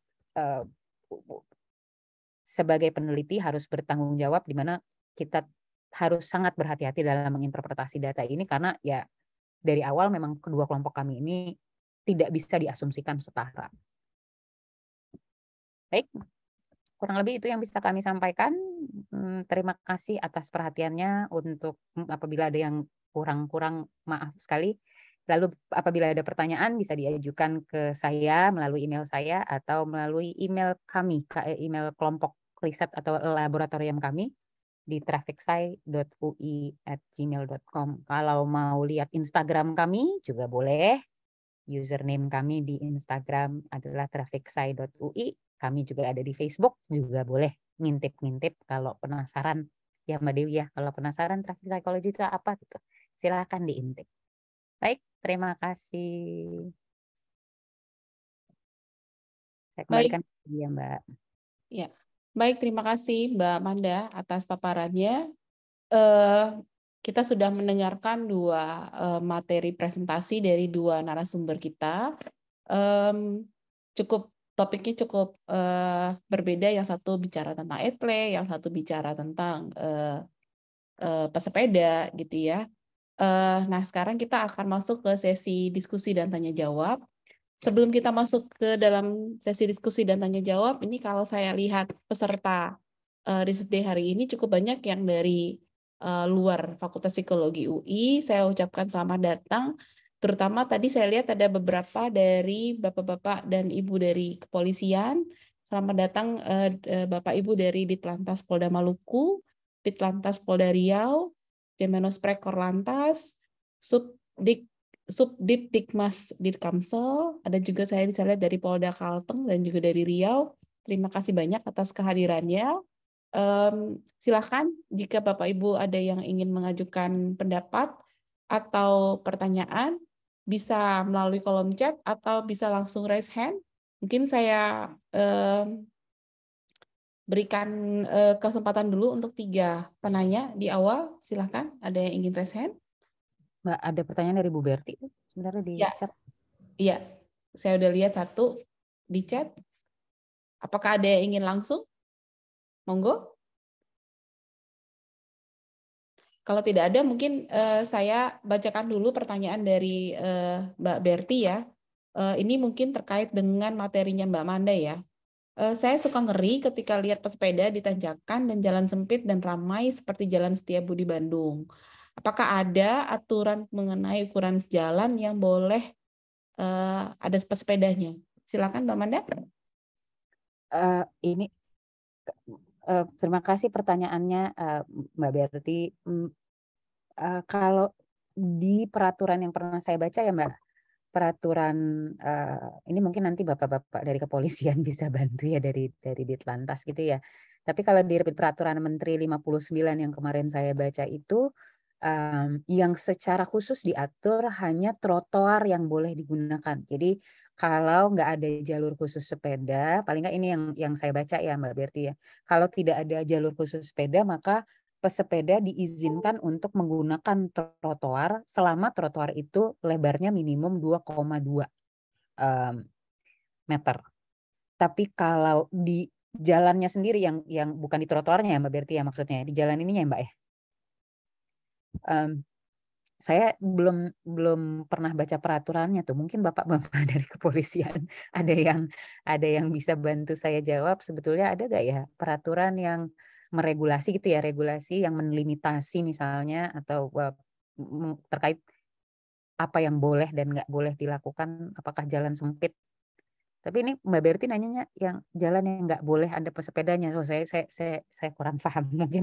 Mungkin bapak-bapak polisi ada yang bisa bantu. Kalau dari saya pengetahuannya hanya sebatas itu Mbak Berti tadi.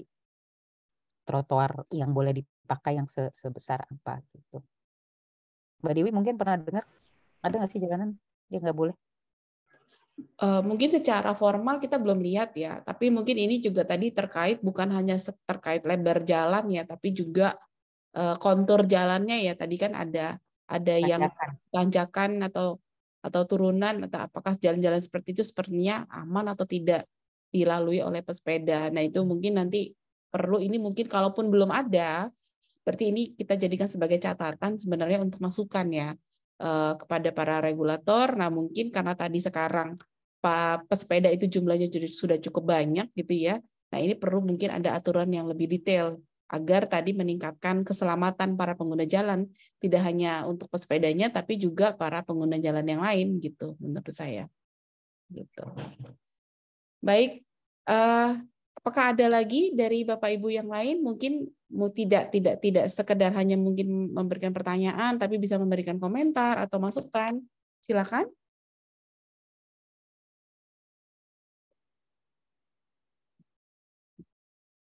Ya, ada yang raise hand di sini, Pak Irfan Oli ya. Silakan Pak Irfan. Terima Dari kasih, UI ya Pak ya. Silakan Pak. Saya dari kriminologi. Ya, silakan dari Pak. Fakultas sebelah tetangga. Oh iya, tetangga ya Pak. Ya, saya kebetulan sedang disertasi dan banyak mengutip dari disertasinya Bu Dewi sebenarnya. Kebetulan disertasi saya tentang sepeda motor, penggunaan sepeda motor di jalan raya. Ya. Tadi berkaitan dengan paparan Etle, itu mungkin ada yang mungkin saya terlewat ya ketika memperlihatkan beberapa contoh visual berkenaan dengan kampanye yang dilakukan. Itu yaitu yang paling banyak terutama ketika saya kajian disertasi saya itu adalah melawan arus, dan itu juga sebenarnya temuan dari yang Bu Dewi juga sebenarnya. Iya. Dan juga penumpang yang terlebih ya, kalau bicara penumpang berlebih itu yang anak. Ini mungkin yang itu yang mesti lebih diangkat mungkin, karena kalau bicara penggunaan helm,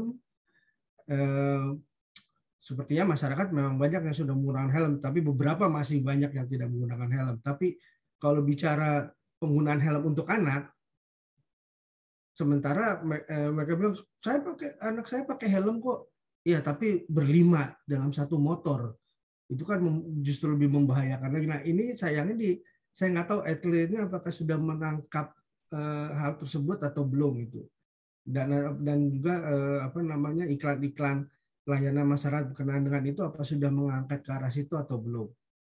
Tuh. Nah kalau untuk yang pesepeda juga sebenarnya melawan arah juga banyak terjadi, dan mungkin yang sekarang kalau penumpang berlebih mungkin untuk sepeda sudah nggak ada ya, itu waktu masa saya masih kecil dulu.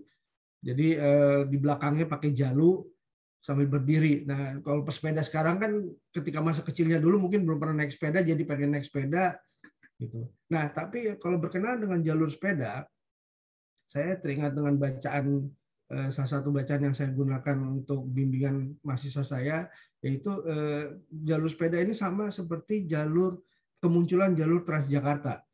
yaitu memunculkan infrastruktur violence, memaksa bahwa hanya digunakan untuk suatu bentuk transportasi tertentu, sementara menihilkan atau memaksakan bentuk transportasi lain, bahkan pejalan kaki itu seakan-akan tersingkirkan gitu, Mbak. Mungkin itu aja kali ya, saya nanti kelamaan nggak enak fakultas sebelah tetangga. Terima kasih waktunya, Mbak. Baik, terima kasih Pak Irfan atas komentarnya. Mungkin saya berikan kesempatan pertama dulu, mungkin Mbak Lice mau memberikan tanggapan. Silakan, Mbak. Baik, terima kasih banyak Pak Irfan untuk komentarnya. Jadi memang kalau dilihat dalam denda untuk pelanggaran yang ditangkap oleh kamera etle untuk yang melawan arus dan kemudian jumlah orang yang melebihi kapasitas kendaraan bermotor itu belum masuk Pak Irfan. Jadi memang dalam penelitian kami itu belum masuk, tetapi memang kasus yang paling sering terjadi dan yang memang merepotkan para pengguna jalan lainnya seperti yang ditemui oleh Mbak Dewi dalam penelitian disertasinya adalah melawan arah, menyelip dan menyalip ya Mbak Dewi. Nah itu yang mungkin nanti perlu dimasukkan juga di dalam peraturan tentang lalu lintas. Kemudian untuk yang naik motor itu memang seringkali perlu ada seringkali alasannya gini Pak, kan anaknya masih kecil, jadi bertiga, berempat nggak apa-apa gitu. Yang satu di depan pengemudi, yang satu di tengah. Nah itu yang memang belum ada aturan yang pasti. Mungkin nanti dari pihak kepolisian bisa membuat aturan yang lebih baik. Terima kasih. Balikan kepada Mbak Dewi, mungkin ada tambahan dari Mbak Dewi. Terima kasih. Ya, baik. Terima kasih Pak Irfan. Terima kasih Mbak Lice. Mungkin sebelum saya menambahkan, saya berikan kesempatan dulu ke Mbak Manda. Silakan Mbak Manda. Pak Irfan tadi kayaknya lebih yang pesepeda tadi. Komentar terkait itu ya, komentar terkait jalur. Ya itu Pak, persis yang kami temukan. Kenapa kami terus habis itu. Jadi tadi kan saya sempat cerita tuh di awal. Sebenarnya kita tuh kerjanya ini mak-mak komplain nih Pak di lab psikologi, lab traffic psychology. Mak-mak komplain yang begitu nyampe kampus taruh kunci mobil terus enggak, yang tadi saya ceritain kita kerjanya ngomel melulu ini motor ini. Nah terus terakhir tuh kok jadi sepeda gitu, karena saya memang kalau di jalur hari genap tuh saya selalu lewat Fatmawati dan saya sering kali tuh merasa bahwa nyebelin banget sih tuh sepeda. Udah gitu kebetulan suami saya tuh sebenarnya ada ibu saya juga di sini yang pesepeda ya Mah ya, ibu saya juga pesepeda. Saya nggak tahu ibu mama kalau di jalan kayak apa, tapi kalau suami saya kebetulan nggak suka bergerombol karena di tengah-tengah pandemi terus dia ketakutan gitu. Cuman memang kalau pesepeda tuh saya perhatikan juga Pak, ini kan makin lama makin banyak trendy gitu ya, pesepeda trendy. Ibu saya salah satunya bajunya makin kece gitu kalau lagi sepeda gitu. Jadi kita tuh jadi sebenarnya awalnya dari itu sih observasi hari-hari yang sebenarnya cuma keluh kesah, tapi terus habis itu pas kami cari tahu oh iya benar nih, ternyata memang di media juga banyak nih yang kenapa sih mereka dapat perlakuan spesial, kok mereka dianak emaskan. Tadi kan Bapak juga bilang gitu yang kok jadi jalur pedestrian malah justru dinihilkan, seakan-akan mereka tidak sama pentingnya seperti pesepeda, meskipun sebetulnya peraturan lalu lintas di Indonesia ini tetap mengatakan kalau yang saya baca adalah yang paling harus diutamakan selalu adalah pejalan kaki. Tapi terus habis itu trotoar pejalan kaki ini terpotonglah setengahnya untuk misalnya jalur sepeda. Ini yang ini bukan komplainan dari saya ya Bapak Polisi, ini komplainan dari masyarakat yang kemudian saya baca di media. Jadi betul Pak Irfan, memang itu yang kemudian yang tadi saya katakan kontroversi, pihak pesepeda, komunitas sepeda bilang nggak nyaman. Lalu pihak masyarakat bilang situ ngambil jalur saya gitu, situ ngambil hak saya. Lalu tadi Bapak komentar juga naik sepeda ditarik ya, tadi apa ya? Sepeda berdiri ditarik. Ya. Itu sebenarnya ada Pak di video yang tadi saya tampilkan, tapi tampilkan cuman sedikit tuh. Itu sebetulnya di program psikoedukasi kami juga menjelaskan yang boleh dan tidak boleh dilakukan selama bersepeda. Cuman karena videonya agak panjang tadi 6 menit, mengingat keterbatasan waktu, saya cuman pasangkan cuplikan di awal dan di akhir. Tapi sebetulnya ada tuh Pak, kami sosialisasikan juga. Ada yang narik, Mbak Dewi, Mbak Lica mungkin ingat ada video yang ditarik truk, ingat nggak yang apa tuh istilah bahasa Inggrisnya, itu juga kami di program psikoedukasi itu kami itu salah satu tingkah laku yang memang targetnya bisa diubah. Itu sih Pak. Mungkin Mbak Dewi mau menambahkan? Ya, terima kasih Mbak Manda. Ya, memang tadi saya setuju tuh dengan komentar-komentarnya Pak Irfan ya. Memang mungkin ini bisa jadi masukan juga tadi. Perilaku-perilaku lain yang mungkin perlu ditangkap juga oleh atlet dan dikategorikan sebagai pelanggaran ya. Menurut saya memang kenapa mungkin penggunaan helm itu menjadi hal yang utama, karena berdasarkan pengalaman saya nih melakukan studi kemarin human error dengan Prof. Gurut gitu ya, kita hampir ke seluruh provinsi itu memang dari semua kota yang di Indonesia itu salah satu masalah utamanya adalah penggunaan helm. Ada tempat-tempat yang memang sudah ada penggunaan, tapi masih banyak sekali pengguna kendaraan sepeda motor yang tidak menggunakan helm. Saya minggu lalu baru kembali ke kampung halaman saya di Medan, tapi saya ke kota kecilnya tuh Pak, di tebing tinggi, itu tidak ada satupun pengguna kendaraan sepeda motor yang pakai helm. Sampai bapak saya juga saya marahin, ini kenapa ini pakai motor nggak pakai helm gitu. Kemudian juga waktu saya jalan-jalan ke Danau Toba itu lebih parah lagi. Jadi itu kendaraannya angkot, itu orang di atas angkot 10 orang duduk di atas angkot, dan itu banyak sekali. Itu saya lupa kemarin fotoin itu tuh, sange. Wah, ini seru banget ini kalau kayak gini nih. Dan mereka melakukan itu bukan merasa takut, tapi malah happy gitu. Jadi, dan itu tuh yang menjadi mungkin hal-hal yang perlu menarik untuk kita teliti lebih lanjut. Dan tapi itu masalah budaya juga ya. Nanti itu perlu kita gali lagi. Tapi memang saya lihat penggunaan helm memang mungkin sudah tertib, tapi biasanya hanya di kota-kota besar dan biasanya hanya di jalan-jalan protokol. Tapi kalau di jalan-jalan kecil, nah itu masih banyak yang melanggar. Tapi memang bagus tadi masukannya, perlu ada perilaku-perilaku lain juga yang seharusnya bisa tertangkap juga dan dijadikan sebagai pelanggaran ya. Tadi terutama untuk merawan arus tadi itu, karena memang sangat mengganggu pengguna jalan yang lain. Baik, sebelum saya memberikan kesempatan kepada para penanya yang lain dari Bapak Ibu, saya ingatkan di kolom chat kami sudah menuliskan link daftar hadir. Silakan diisi daftar hadirnya agar nanti Bapak Ibu bisa mendapatkan sertifikat dari acara ini. Sudah ada yang link daftar hadirnya. Baik, apakah ada lagi dari Bapak Ibu sekalian yang ingin memberikan komentar atau pertanyaan? Silakan. Saya boleh ya? Oh, Bu Dewi, silakan Bu Dewi. Monggo Bu. Ya, selamat bertemu. Senang lihat. Mudah-mudahan Bu Dewi dan Mbak Gurit tidak bosan mendengar komentar saya.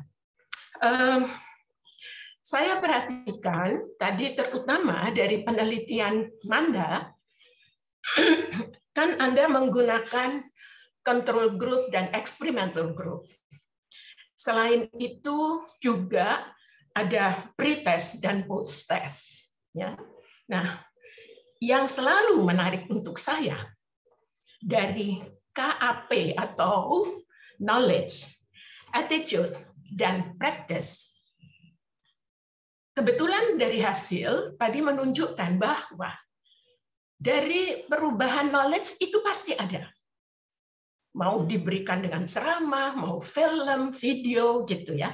Dan menurut saya dengan responden yang berpendidikan cukup tinggi dan sudah dewasa mendapatkan bantuan atau informasi knowledge sama sekali tidak sulit dan pasti itu meningkatkan gitu ya. Tapi yang paling menyedihkan dan ini selalu menjadi concern saya adalah attitude. Betul tidak bahwa tidak ada perubahan signifikan Benar. Dan yang dikeluhkan sampai detik terakhir dibicarakan ini adalah attitude yang Dewi ceritakan di Danau Toba atau ya yang di kampung itu kan bukan lain dari gambaran attitude. Jadi sehebat apapun penelitian-penelitian kita lakukan, kalau itu adalah penelitian terhadap orang-orang yang sudah dewasa, saya kira itu tidak berdampak pada perubahan attitude. Mengapa? Saya terlalu yakin bahwa sikap berlalu lintas itu hanya bisa kita miliki jika kita dari sejak kecil sekali, sejak usia dini, nilai-nilai atau values dan attitude itu sudah kita tanamkan. Betul nggak Mbak Manda? Betul Bu Dewi, nanti Mbak Ya Lica, kan? Mbak Lica nanti. Iya, karena nggak bisa yang sudah pakai helm, nggak naik motor nggak pakai helm, berlima, berempat, terus anak SMP yang umurnya belum boleh pakai motor, nggak apa-apa kok, mereka udah pinter gitu ya naik motor. Artinya apa? Sikap atau merasa bertanggung jawab dan paham dampak dari perilakunya terhadap dirinya dan orang lain itu tidak ada, gitu. Jadi knowledge saja nggak cukup, termasuk atlet. Ya, atlet secanggih apapun yang sekarang kita miliki, berapa miliar nanti biayanya untuk Indonesia. Tapi kalau itu hanya untuk memperindah jalan raya, ini istilah saya, maaf Pak Polisi, dengan keindahan-keindahan atlet itu dan sifatnya menakut-nakuti, itu pun tidak akan mengubah tingkah laku. Perilakunya setelah lewat daerah itu, seperti kata Bu Lice tadi, ya sama aja kembali kepada tingkah laku asli. Yang penting saya cepat, yang penting saya sampai, tujuan saya tercapai.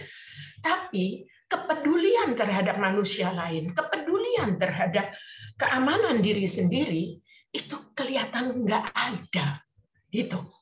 Nah, kenapa saya bicara ini? Saya mengetuk hati teman-teman yang 4 ini, terutama yang ada di lab. Bagaimana sih kita mendorong, mendesak, dan kita ajak bapak-bapak polisi, ya, atau pejabat-pejabat tertentu, yuk kita berikan pendidikan lalu lintas sejak dini. Kebetulan saya punya masa kecil dulu sering ke Bandung. Saya sering ke yang namanya Taman Lalu Lintas. Dan itu adalah salah satu contoh menurut saya yang paling konkret bagaimana kita mendidik anak-anak sejak dini berlalu lintas dengan etika, dengan pemahaman mereka. Saya kira kita punya contoh beberapa negara yang paling menyolok di Jepang. Jepang itu punya pendidikan sejak dini. Nyebrang jalan aja mereka diajari.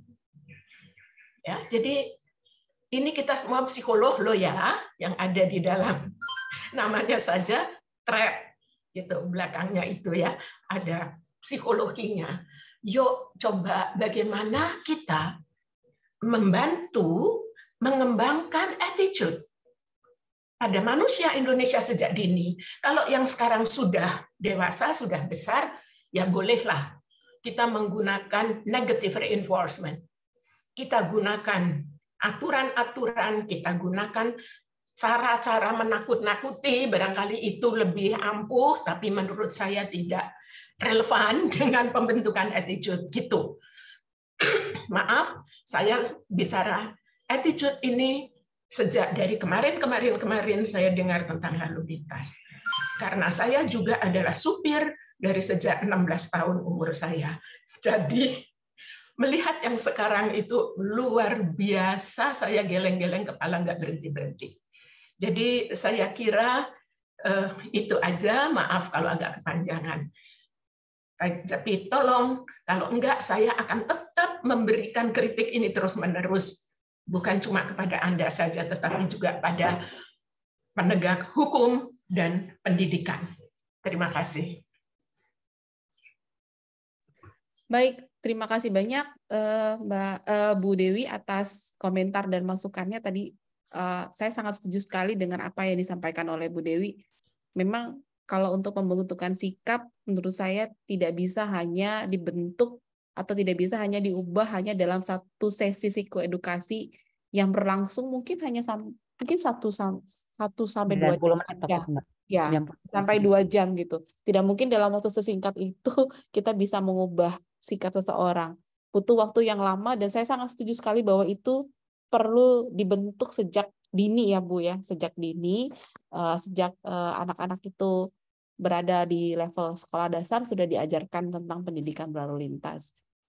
Sebenarnya ini sangat relevan dengan apa yang sedang kami lakukan yang diketuai oleh Bu Lice ya tentang pendidikan usia dini ya. Mungkin Mbak Lice bisa memberikan tanggapan Mbak, silakan Mbak.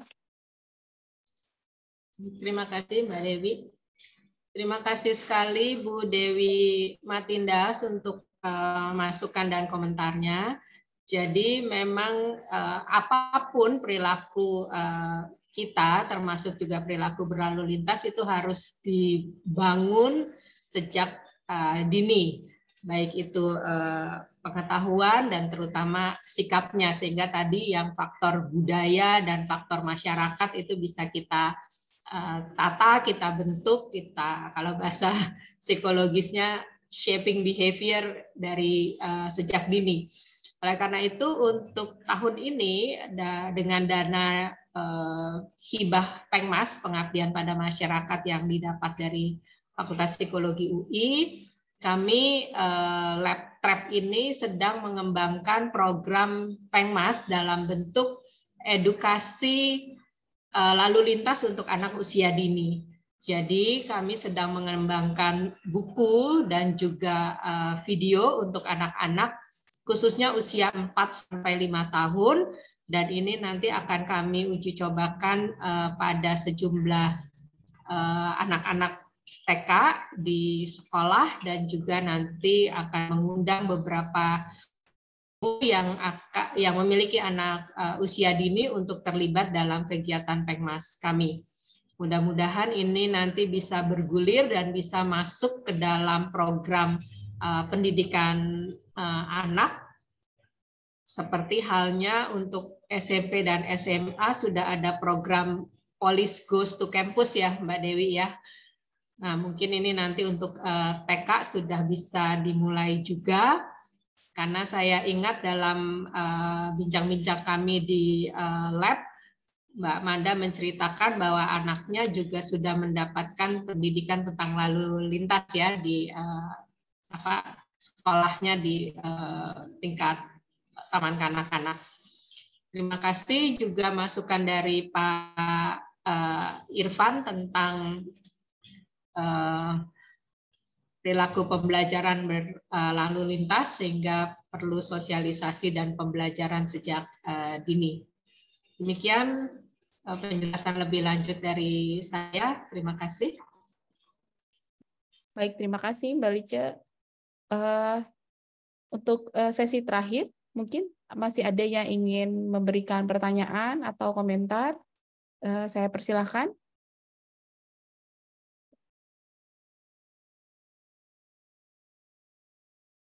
Oke, sepertinya para peserta sudah cukup puas atau juga sudah menunggu-nunggu saat makan siang gitu, karena sudah menjelang jam 12 gitu. Kalau memang tidak ada lagi, mungkin saya tutup sesi acara research day kita kali ini. Tadi dari 2 penjelasan narasumber ini kita sudah mendapatkan gambaran. Yang pertama mengenai ETLE, ya bagaimana ini adalah sebenarnya inovasi yang cukup baik yang dilakukan oleh pihak kepolisian untuk bisa membantu peran petugas polisi dalam melakukan pengawasan dan pemberian tilang. Jadi tidak hanya melakukan pengawasan secara langsung, tapi melalui media elektronik.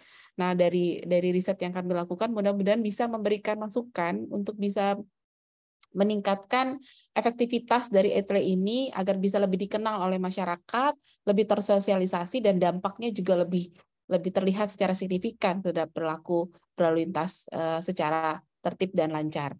Kemudian yang kedua tadi mengenai pesepeda yang disampaikan oleh Mbak Manda, tadi kita sudah mendengar bahwa ternyata ketika para pesepeda ini diberikan psikoedukasi, ini cukup bisa memberikan perubahan dalam hal pengetahuannya dan keterampilan, tapi memang belum cukup secara signifikan meningkatkan atau merubah sikap mereka. Karena tadi setelah kita diskusi juga bahwa memang pembentukan sikap ini harusnya tidak bisa dilakukan secara instan, secara cepat, tapi perlu ada proses yang secara kontinu dan konsisten kita lakukan, dan terutama bisa kita sosialisasikan sejak dini gitu.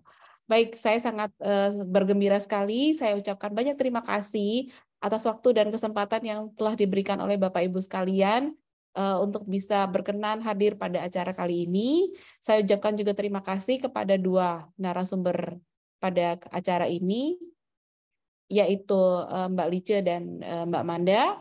Semoga apa yang kami sampaikan pada hari ini bermanfaat bagi Bapak Ibu semua. Terima kasih banyak. Sampai bertemu lagi di acara Research Day di bulan-bulan berikutnya. Saya rasa saya tutup kegiatan hari ini. Selamat siang. Terima kasih semuanya. Assalamualaikum warahmatullahi wabarakatuh. Waalaikumsalam. Terima kasih.